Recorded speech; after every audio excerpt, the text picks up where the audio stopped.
WhatsApp guys, welcome back once again. So दोस्तों, आज की कहानी जो एक्सप्लेन करने जा रहे हैं उसका नाम है होमनक्यूलस। दोस्तों, क्या हो अगर कोई इंसान अपनी तीसरी आँख खोल ले? क्या वो आपकी आत्मा के अंदर झांक सकता है? तो यही दिखाने की कोशिश करी है डायरेक्टर ने इस कहानी में। कहानी शुरू होती है और हम एक तकाशी नाम के आदमी को देखते हैं जो कि एक गाड़ी में सो रहा है। थोड़ी देर बाद हम उसे कुछ बेघर लोगों के साथ बातें करते हुए देखते हैं, पर वो एक अच्छे होटल में खाना खाता है, अच्छे कपड़े पहनता है, उसके पास कुछ बैंक के क्रेडिट कार्ड भी हैं, पर वो रहता अपनी इस छोटी सी कार में ही है। ऐसा इसलिए है क्योंकि तकाशी को अपने अतीत के बारे में कुछ भी याद नहीं है। वो कौन है, कहाँ रहता है और क्या करता है, यहाँ तक कि उसे महसूस तक नहीं होता उसे कितनी चोट लगी है ये भी उसे पता नहीं चलता। अब एक दिन तकाशी के पास एक सैम नाम का लड़का आता है जो उसे कहता है कि मैं तुम्हारी खोपड़ी में एक छेद कर दूंगा जिसके बदले तुम्हें 7 लाख युआन मिलेंगे। तकाशी को सैम पागल लगता है, उसकी बातें उसे पागल लगती है और कहता है कि मेरे पास पहले से ही पैसे हैं, मुझे पैसों की ज़रूरत नहीं है, तुम किसी और को ढूंढ लो। सैम उसे समझाता है कि इस छेद के बाद तुम अपनी 6 सेंसेस को फील करने लग जाओगे। दुनिया में हर इंसान सिर्फ अपना 10% दिमाग इस्तेमाल करता है, क्या हो अगर वो 90% यूज़ करना समझ जाए। तकाशी को कुछ याद नहीं है, उसकी याददाश्त चली गई है, तो वो कन्विंस करने की उसे कोशिश करता है और कहता है कि मैं तुम्हारी मेमोरी वापस ला सकता हूँ, पर उसके बदले में तुम्हें अपनी ज़िंदगी के 7 दिन मुझे देने होंगे। तुम्हें अपनी दोनों आंखों के बीच में एक छेद करवाना होगा जिसके बाद तुम्हारी लाइफ पूरी तरह से बदल जाएगी। तकाशी को ये सब बकवास लग रहा होता है जिस वजह से वो उसे वहाँ से भगा देता है, पर उसकी बातें उसके अंदर कहीं न कहीं दब गई थी। उसके जाने के बाद भी वो सैम के बारे में ही सोच रहा था कि क्या ऐसा पॉसिबल हो सकता है कि उसकी यादें वापस आ जाए।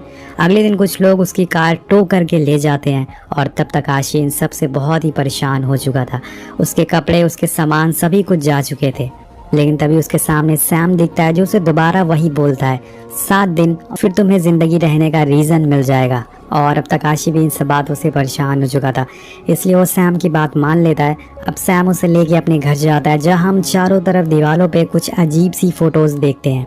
वहाँ पर कुछ इंसानों के स्कल के फ़ोटो थे जिन्होंने ये पहले करवा रखा था। अब कुछ ड्रिल मशीन की फ़ोटोज़ भी होती हैं और कुछ इंसान के बॉडी पार्ट्स की भी, जो कि काफ़ी अजीब लग रही थी। सैम बताता है कि ट्रीपेनेशन एक सर्जिकल प्रोसीजर है जो कि नियोलिथिक पीरियड में स्टार्ट किया गया था, मतलब अराउंड 7000 BC के टाइम पे ये चीज़ें स्टार्ट की गई थी। अब सैम उसे अपना ID कार्ड दिखाता है और बताता है कि वो एक मेडिकल स्टूडेंट है, वो अपने डैड के हॉस्पिटल में काम करता है। इसके बाद तकाशी एक बेड पर लेटता है और उसका ट्रीटमेंट शुरू होता है। बीच बीच में सैम इन सब के पीछे की कहानियाँ उसे बताता है कि ये सब कैसे शुरू हुआ और इन सब के पीछे का रहस्य क्या है। जब कोई बच्चा पैदा होता है तो उसके सर में एक होल होता है, लेकिन 2 साल बाद वो पूरी तरह से सही हो जाता है, जैसे कि आपने देखा होगा। लेकिन अगर हम उस जगह को दोबारा होल कर दें तो ब्लड सर्कुलेशन तेज़ हो जाएगा और दिमाग अपनी पूरी एबिलिटी पर काम करने लगेगा। और सीन कट होता है, तकाशी को हम उसकी कार में देखते हैं। उसके सर पे एक पट्टी लगी थी, यानी कि अब उसके सर में जो होल हो चुका है। वो देखता है कि उसके सामने एक लिफाफा है जिसमें कुछ पैसे हैं, जिसके पीछे सैम का नाम लिखा है। वो फौरन उससे मिलने जाता है और उसे वो पैसे लौटा देता है और साफ साफ पूछता है कि आखिर इसका क्या फ़ायदा होगा। सैम बताता है कि मैं हमेशा से ही ये भूत प्रेत और जादू टोना से दूर रहा हूँ, मुझे ये सब झूठ लगता है। मेरा ये मानना है कि सब कुछ हमारे दिमाग के अंदर है जिसकी मदद से हम कुछ भी कर सकते हैं। इसके बाद सैम उसके सामने कुछ ताश के पत्ते रखता है जिसमें 5 सिंबल बने हुए हैं और वो पत्ते उल्टे रखता है। वो पूछता है कि इसमें से किस कार्ड में स्टार बना हुआ है। अब वो कार्ड को पलटने लगता है, पर सैम बोलता है कि ऐसे नहीं, अपनी एक आंख बंद करो और सिर्फ अपनी बॉडी का लेफ्ट पार्ट का इस्तेमाल करो। अब वैसे ही करता और उन पत्तों को पलटना शुरू कर देता है। पर सोचने वाली बात ये थी कि वो जिन जिन पत्तों को पलट रहा था उन सब पे स्टार बने हुए थे दोस्तों। अब ये देखकर तकाशी पूरी तरह से हैरान हो जाता है और उसे समझ नहीं आता कि ऐसा कैसे कर पाया वो। अब वो क्लब से बाहर आ जाता है और वो घबराया हुआ था। अब एक बार फिर से वो अपनी आंख बंद करता है और यहाँ से दोस्तों असली खेल शुरू होता है। इस बार उसके सामने ताश के पत्ते नहीं बल्कि इंसान थे और दोस्तों जो वो देखता है उससे मानो वो पूरी तरह से बौखला जाता है। उसे सारे इंसान अजीब तरह के दिख रहे थे, कुछ लोग उसे आधे इंसान और आधे एलियन लग रहे थे, कुछ लोग उसे पेड़ की तरह दिख रहे थे और वो इंसान से बातें कर रहे थे। ये सब उसके लिए काफ़ी अजीब होता है, उसे समझ नहीं आता कि ये सब उसके साथ क्या हो रहा है। वो पूरी तरह से घबरा जाता है और अगले पल ही वो गली में जाता है जहाँ उसे कुछ गुंडे पकड़ लेते हैं। वो उनके बॉस से टकरा जाता है। थोड़ी देर बाद वहाँ पर उनका बॉस आता है। तकाशी अपनी एक आंख बंद करता है और उस बॉस के अंदर उसे एक बड़ा सा रोबोट दिखता है। जो गुंडों का बॉस होता है वो तकाशी की एक छोटी उंगली काटने लगता है गुस्से में, लेकिन तकाशी कहता है कि ये तुम क्या कर रहे हो, तुम अपनी ही उंगली काट रहे हो। अब ये सुनकर बॉस पूरी तरह से सोच में पड़ जाता है कि असल में तकाशी कहना क्या चाहता है। तभी वो आदमी देखता है कि उसकी उंगली कांप रही है और वो डर जाता है। उसकी आंखों से आंसू गिरने लगते हैं। उसे भी समझ नहीं आता कि उसके साथ एक्चुअल में हो क्या रहा है। वो इतना ज़्यादा घबरा जाता है कि वो तकाशी को छोड़कर वहाँ से भाग जाता है। वेल दोस्तों, ऐसा क्यों हुआ ये आपको आगे पता चल जाएगा। अब ये सब होने के बाद तकाशी सीधा सैम के पास जाता है और वहाँ जाके वो उसे सारी चीज़ें बना के दिखाता है जो उसने अभी तक देखी थी। ये देखकर सैम हैरान हो जाता है कि आखिर वो कामयाब हो गया। जी हाँ दोस्तों, वो बहुत ही खुश होता है और तकाशी को बताता है कि इस दुनिया में सिर्फ 36% लोग ही हैं जिन्हें अपना सिक्स सेंस खोल पाया है। बाद सैम भी उसके सामने खड़ा हो जाता है और कहता है कि अच्छा अब मुझे देखो और बताओ कि मुझ में क्या दिख रहा है। और जब तकाशी अपनी एक आंख बंद करके उसे देखता है तो वो इनविजिबल दिखता है। अब ये देख के सैम मायूस हो जाता है। उसे समझ नहीं आता कि वो ऐसा क्यों दिख रहा है। इसी तरह से दोस्तों 3 दिन बीत जाते हैं। तकाशी अपनी कार में होता है, पर यहाँ कुछ बहुत ही अजीब होता है। उसकी आंखों से आंसू आ रहे थे। अभी तक जो उसे चीज़ें महसूस नहीं हो रही थी अब उसे महसूस होने लगती है। उसे ऐसा लगता है कि वो ठीक होता जा रहा है, क्योंकि न जाने कितने सालों बाद उसे कुछ महसूस हुआ था। इसके बाद वो सैम के पास जाता है, जहां वो उसे एक और चीज़ के बारे में बताता है जिसका नाम था होमनकोलस। ये एक तरह का छोटा आकार का इंसान होता है जो कि हर इंसान के दिमाग में होता है। इंसान के अंदर इनका जन्म किसी ट्रॉमा या किसी हादसे की वजह से होता है जो उसे हमेशा के लिए याद रह जाता है। ये इंसानों को वही दिखाता है जो वो सबसे छुपाने की कोशिश करता है। अब दोस्तों यहाँ पर तकाशी भी लोगों के ट्रॉमा को देख सकता था। वो इंसानों के दिल में झांक सकता था कि उनका डर क्या है। ये सब सुन के तकाशी बहुत ही परेशान हो जाता है। उसे यकीन नहीं हो रहा था कि वो असल में 7 दिन में ठीक हो जाएगा। तकाशी जब अपनी आंख बंद करता है तो वो देखता है कि वो लड़की रेत से बनी हुई है। ऐसा कैसे है? क्या वो लड़की के साथ कुछ बहुत ही बुरा हुआ है या वो किसी चीज़ से जूझ रही है? तो यही जानने के लिए वो उसके पीछे जाते हैं और थोड़ी देर बाद सैम उससे बात करने जाता है। पर दूर बैठा तकाशी देखता है कि वो लड़की के पैर से रेत निकलकर सैम के अंदर जा रही है। और अब सैम जो कि पहले इनविजिबल था अब वो उसे दिखने लगा है। वो उसे पानी के रूप में दिख रहा है। ये देख के ऐसा लग रहा है कि मानो वो अपनी पावर्स उसके अंदर भेज रही हो, लेकिन ऐसा कुछ नहीं होता। थोड़ी देर बाद वो लड़की उठ के वहाँ से चली जाती है। पर सैम उसका फ़ोन चुरा लेता है ताकि वो लोग उसके बारे में और जानकारी इकट्ठा कर सके कि वो लड़की किस ट्रॉमा से गुजर रही है। इसके बाद तकाशी अपनी कार में उस लड़की का फ़ोन चेक करता है, जिसमें वो देखता है कि उस लड़की की मॉम के मैसेज आ रहे होते हैं। वो उनकी चैट ओपन करता है तो उसे पता चलता है कि उसकी मॉम उसे हमेशा से उसकी कज़न से कंपेयर करती रहती हैं। वो भी उसके जैसी क्यों नहीं बन सकती। वो उसे लूज़र समझती हैं कि वो अपनी लाइफ में कुछ भी कर नहीं सकती। अब इसके बाद वो उसकी इंस्टा खोलती हैं तो देखती हैं कि उसकी 2 आईडीज़ बनी हुई है। एक आईडी जिसमें वो आम लड़की की तरह ज़िंदगी जी रही है जो कि हाई स्कूल में पढ़ती है, लेकिन जब वो दूसरी आईडी खोलता है तो दंग रह जाता है, क्योंकि उसमें उसका असली चेहरा छुपा हुआ था, उसका दर्द भरा हुआ चेहरा। उसकी दूसरी आईडी जिसमें बहुत ही अजीब तरह की फ़ोटोज़ थी, जिसमें उसने खून से हेल्प मी मीट मी लिखा हुआ था। अब इसके आगे वो कुछ और समझ पाता कि तभी वहाँ वही गुंडे आ जाते हैं जिन्होंने उसे पहले पकड़ा हुआ था। वो उसे ले जाके अपने बॉस के सामने बैठा देते हैं। उसका बॉस पूछता है कि कल तुमने मेरे अंदर क्या देखा था? तो तकाशी कहता है कि एक बड़ा सा रोबोट। अब ये सुनकर उसका बॉस उसके गले पे चाकू रख देता है और कहता है कि सच बताओ। और तभी उस रोबोट में हम एक छोटे से बच्चे को देखते हैं जिसकी आंखें नम थी। उसे देख के मानो ऐसा लग रहा था कि उसके अंदर बहुत ही गिल्ट है, उसे कुछ बहुत ही गलत किया है। ये बच्चा कोई और नहीं बल्कि बॉस के बचपन का रूप होता है। अब यहाँ से कहानी पास में जाती है। तकाशी देखता है कि वो बच्चा और उसका एक दोस्त दोनों साथ में खेल रहे हैं। उसके दोस्त के हाथ में एक रोबोट होता है। इसी बीच उस बच्चे को दूर पड़ा एक चाकू दिखता है। वो अपने दोस्त से बोलता है कि तुम मुझे अपना ये रोबोट दे दो, मैं तुम्हें ये चाकू दे दूंगा। पर उसका दोस्त मना कर देता है और जिसके बाद उन दोनों में हाथापाई होने लगती है और इसी में उसके एक दोस्त की छोटी उंगली कट जाती है। और दोस्तों यही उसके बॉस का अतीत होता है, उसका ट्रॉमा होता है जो उसे आज तक सता रहा था। तकाशी से जब ये सारी बातें सुनता है तो ज़मीन में बैठ के रोने लग जाता है। उसके आगे झुक जाता है, मानो उसके दिमाग में सब कुछ ताज़ा हो गया हो। उसने अपना पश्चाताप करने की बहुत ही कोशिश करी। उसने अपनी छोटी उंगली कई बार काटने की कोशिश करी, लेकिन वो ऐसा कर नहीं पाया। अब बॉस तकाशी के आगे झुककर अपने दोस्त से माफ़ी मांगता है। अपनी उंगली काटता है और इस बार वो अपनी उंगली काट कर अपना पश्चाताप करता है। इसके बाद तकाशी उसे एक बार फिर से देखता है, लेकिन इस बार वो एक आम इंसान की तरह दिख रहा था, यानी कि अब उसके पापों का प्रायश्चित हो चुका है, उसने माफी मांग लिया है। इसके बाद तकाशी अपनी कार में जाके बैठ जाता है, जहाँ पे उसके पास वही हाई स्कूल वाली लड़की आती है जिसका उसने फोन चुराया था।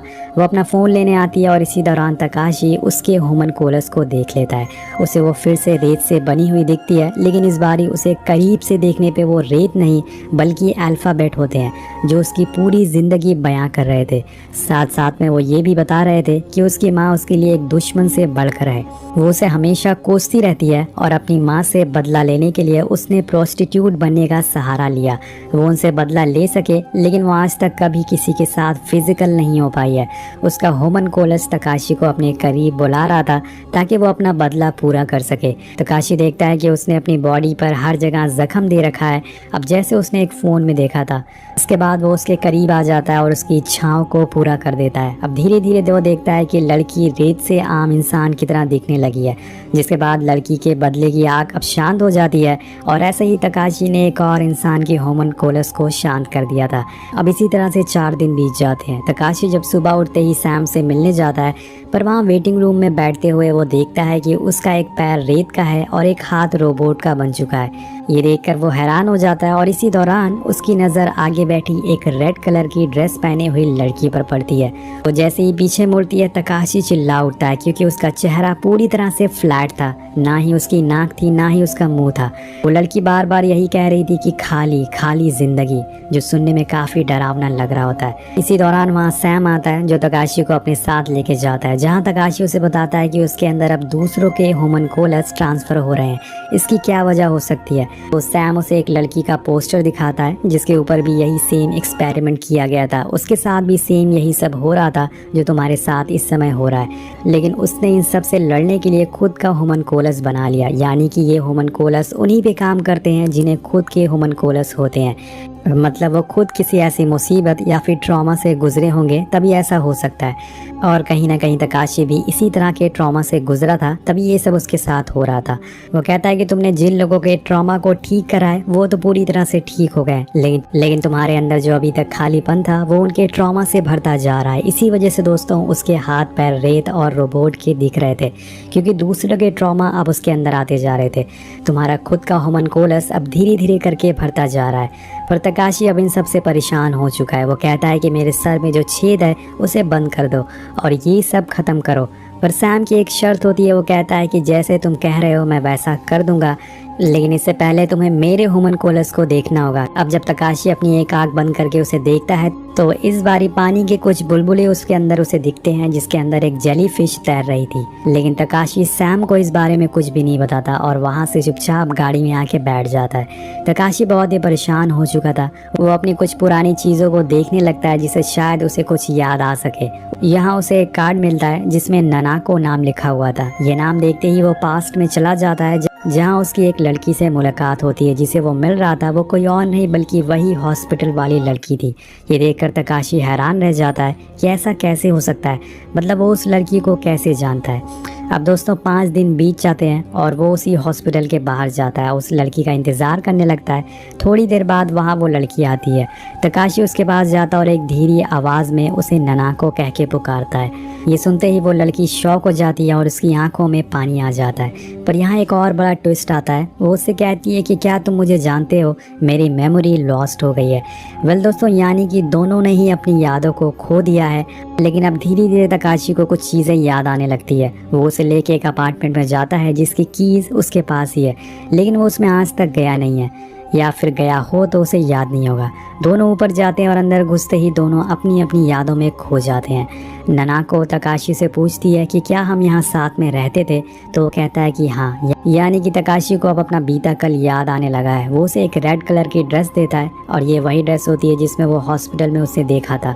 इसी दौरान हम देखते हैं कि ननाको को कुछ विजन आ रहे थे जिसमें काफ़ी सारा उसे खून दिखता है। ये देखकर वो बहुत ही ज़्यादा डर जाती है। तकाशी उसे सहारा देता है और फिर दोनों करीब करीब आ जाते हैं। अगली सुबह वो देखता है कि ननाको के सर पे भी वही एक्सपेरिमेंट किया गया है जो उसके साथ हुआ था, लेकिन अब उसके 7 दिन पूरे हो चुके हैं। इसका मतलब सैम ने किसी और को चुना है इस काम के लिए। वो फौरन सैम के पास जाता है पर वो वहाँ उसे नहीं मिलता। तकाशी अपने फ़ोन चेक करता है तो उसे पता चलता है कि कल रात सैम ने उसे काफ़ी बार कॉल किया था और इसी बीच उसके पास सैम का कॉल आता है। वो उसे पूछता है कि क्या तुमने ननाको पर भी ये एक्सपेरिमेंट किया है। तो पहले तो थोड़ा शांत रहता है, फिर वो कहता है कि ताज्जुब की बात है और बोलता है कि हाँ, उस पर भी सेम एक्सपेरिमेंट किया गया था लेकिन उसे कुछ नहीं दिखा, पर तुम्हें सब कुछ दिखने लग गया। तकाशी कहता है कि अब मुझे होमनकोलस नहीं दिखते हैं, यानी कि मैं ठीक हो गया हूँ। तो वो कहता है कि ये भी एक एक्सपेरिमेंट का हिस्सा था, अभी थोड़ा सब्र करो। अभी उस लड़की को भी सब कुछ याद आ गया है। अब धीरे धीरे अगले ही पल हम देखते हैं कि सैम तकाशी के अपार्टमेंट के नीचे खड़ा होकर उसी से बात कर रहा होता है। ऊपर अपार्टमेंट में ननाको उसी रेड ड्रेस को पहन लेती है और अपने अतीत में खो जाती है। तभी गेट पर रिंग होती है और ननाको दरवाज़ा खोलती है तो सामने सैम होता है। सैम उसे चियोरो करके बुलाता है, जिसके बाद ननाको मानो पूरी तरह से हैरान हो जाती है। इधर दूसरी तरफ हम तकाशी को देखते हैं जो सैम के घर पे अपने स्कल पे बने उसी होल को अब दोबारा खोलने की कोशिश कर रहा है। वो मशीन से दोबारा से होल को खोल लेता है ताकि वो फिर से होमनकोलस को देख सके और भागते हुए ननाको के पास आता है। वो अपनी एक आंख बंद करके उसे देखता है तो वो उसे पहले जैसी फ्लैट दिखती है, पर धीरे धीरे करके उसकी आंखें, उसकी नाक, उसे पूरा चेहरा उसे दिखने लगता है। मतलब उसका ट्रॉमा भी अब दूर हो चुका है। लेकिन उसका ट्रॉमा एक्चुअल में क्या था वो सब कुछ उसे बताना चालू कर देती है और कहानी पास में चली जाती है। वो बताती है कि एक रात मैं और मेरा बॉयफ्रेंड हम दोनों कार से कहीं जा रहे थे, पर इसी बीच हमारी रास्ते में लड़ाई होना शुरू हो गई, जिस वजह से मेरे बॉयफ्रेंड का ड्राइविंग से ध्यान हट गया और हमारी कार के सामने तुम और तुम्हारी वाइफ आ गई। इस हादसे में हम दोनों ने अपनों को खो दिया, यानी कि तकाशी ने अपनी वाइफ को खो दिया और ननाको ने अपने बॉयफ्रेंड को खो दिया। तकाशी को भी अब धीरे धीरे सब याद आने लगता है। तकाशी पहले एक बहुत ही खोखला किस्म का इंसान था, उसके अंदर किसी के लिए कोई भी फीलिंग नहीं थी, यहाँ तक कि वो खुद की बीवी होने के बावजूद दूसरी लड़कियों के साथ रहा करता था और यही वजह थी कि उसकी वाइफ के साथ उसकी लड़ाई होती रहती थी। और उस दिन भी ऐसे ही हुआ था। उसकी वाइफ ननाको लड़ाई से तंग आ गई थी और घर छोड़कर जा रही थी, लेकिन तभी रोड पे चियोरो की कार आ गई और उसका एक्सीडेंट हो गया और यहाँ इन दोनों को अपनों को खोने का एहसास होता है। अब चियोरो आखिर में उसे माफ़ी मांगती है और अपना प्रायश्चित करती है। दूसरे कमरे के बाहर हम सैम को देखते हैं। उसे देख के तकाशी कहता है कि तुम यहीं बैठे हो। सैम कहता है कि वाह, जिसने तुम्हारी वाइफ को मारा तुम उसी से प्यार कर बैठे, मैंने ऐसा एक्सपेक्ट नहीं किया था। तभी तकाशी उसे कहता है कि वाटर। ये सुनते ही सैम शॉक हो जाता है और तकाशी ने आज तक सैम का होमनकोलस उसे नहीं बताया था, लेकिन इस बार वो उसे बता देता है कि उसका होमनकोलस एक पानी के बुलबुले जैसा है जिसके अंदर एक गोल्ड फिश है और उसकी एक आंख नहीं है। तभी हमें इसके पीछे का राज पता चलता है। जब सैम छोटा था तो उसके डैड उस पर ज़रा भी ध्यान नहीं देते थे। वो कैसा है, क्या कर रहा है, उन्हें इससे कोई भी फिक्र नहीं होती थी। वो अपना पूरा टाइम एक गोल्ड फिश को दिया करते थे और यही बात सैम को आज तक उसे अंदर से खाई जा रही है। वो उस गोल्ड फिश की तरह बनना चाहता है ताकि उसके डैड उससे उतना ही प्यार कर सके और यही वजह होती है कि वो इतने अजीब ढंग से रहता था। उसके बालों का रंग पूरी तरह से, शरीर पे टैटू, अजीब तरह के कपड़े, वो ये सब जानबूझ के करता था ताकि लोग उसे देखें, ना कि उसे डैड की तरह अनदेखा कर दे। ये सारी बातें सुन के सैम रोने लगता है क्योंकि आज सालों बाद उसकी सच्चाई उसके सामने आ गई थी। जो ट्रॉमा उसके दिल में सालों से बंद था आज वो बाहर आ गया था। वो तकाशी के आगे झुक जाता है और तकाशी उसे गले लगा लेता है और उसे सहारा देता है। अब 7 दिन बीत जाते हैं और यहाँ तकाशी और चियोरो दोनों साथ में एक लंबी राइड के लिए निकल जाते हैं, एक नई शुरुआत करने की। वहीं दूसरी तरफ सैम अभी भी उसी अंधेरे में था। वो खुद के ऊपर ये एक्सपेरिमेंट कर लेता है ताकि वो भी लोगों के दुख और दर्द को देख सके और ज़ोर से हंसने लगता है। इसी के साथ ये कहानी यहीं ख़त्म हो जाती है। दोस्तों, यहाँ पर जो स्कल में छेद किया जा रहा है वो तीसरी आँख को दर्शाता है। तो कहते हैं कि तीसरी आँख खोलने से हम बहुत सारी चीज़ें देख सकते हैं जो कि हम दोनों आँखों से नहीं देख सकते। इंसान के अंदर के दुख और दर्द को बहुत सारी चीज़ें ऐसी देख सकते हैं जो कि नॉर्मल इंसान नहीं देख सकता।